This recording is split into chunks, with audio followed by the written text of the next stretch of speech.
What is up, guys? My name is Nash and welcome back to another video. Now, Robinhood has a new feature which allows you to create a list, so you can actually arrange your portfolio into different lists, so you can literally however you want to do it. And this is really great for people like me that love to organize things. I think they actually had this for a while now, maybe a month or two, because I've seen people that had it. I think now they're actually rolling it out to everybody, so let me know in the comment section below if you have it or if you don't. But for me, I just got it the other day and I've been messing around with it, trying to see what I can do with it. So I'm going to be showing you how to use it, how to create a list, how to delete, how to add stocks to different lists. All right, so let's go ahead and switch over to Robinhood. All right, so as you can see, if you scroll all the way to the bottom here, you're going to see this section here that says list, and this is where you're actually going to be able to add your list. You should see I created one here that says recently added, so this is for my stocks that I just added to the portfolio, and this is actually going to help me for the $10,000 portfolio challenge. This is how I keep track of the recently added stocks. So when I do the video, I just open the folder and it'll show you the stocks.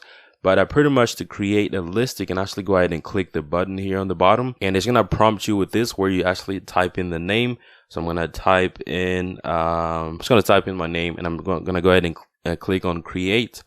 And now, as you can see, as soon as you click create, it's going to take you into the list. And this is where you're actually going to be able to add stocks or ETFs or whatever you want to add in there. So you can actually go to search like that. And now you can search different stocks. So I'm going to search for Tesla. And all you got to do is click the add button on the right side, and it's going to be added to the list. And let's go ahead and add another one. Let's just add this one on the bottom. So when I add that, and now we're going to go back to the list. And as you can see in my list, it says there's the list name on the top, and it also has the number of items in the list, which is 2 items. So let's go ahead and add a little more so we can have more stocks in there. So I'm just going to go ahead and add all these random stocks in there. Okay, I think this is good enough. So let's go back to the list, and now I have 9 different items in here. And another cool thing that I love about these lists, you can actually click on the upper right side, click on those 3 dots, and this is where you're going to be able to delete or edit the actual list. So I'm going to go ahead and click on edit. And the cool thing is you can actually change the little picture for the list. So let's go ahead and click that, and you can put emojis if you want, which is really cool. And you can, you have so many things that you can put. So I'm going to go ahead and put, let's see. I'm going to put this little hourglass here. So I'm going to put that on there. That's going to be the little profile picture for the list. And this is where you can actually delete the stocks that you have. So you can, let me delete this one. So you just click on X and it's gone, just like that. You can actually rearrange these by clicking and holding and actually moving it around. So let's say I want to put this all the way on the bottom. So you just click and drag and put it all the way on the bottom. So once you're done, you go ahead and click done. And pretty much you're done. And another thing you could do with this list, you can actually click where it says sort by. You can sort by the symbol. So if you click that and the arrow is going down, that means it's going to start from Z to A. And if you do it again, so like that, it's going to be in alphabetical order. So it's going to start from A. The next thing you can do, you can actually set it using the price. If the arrow is going up, that means that it's going to start with the lowest price. And if it's going down, it's going to start with the highest price.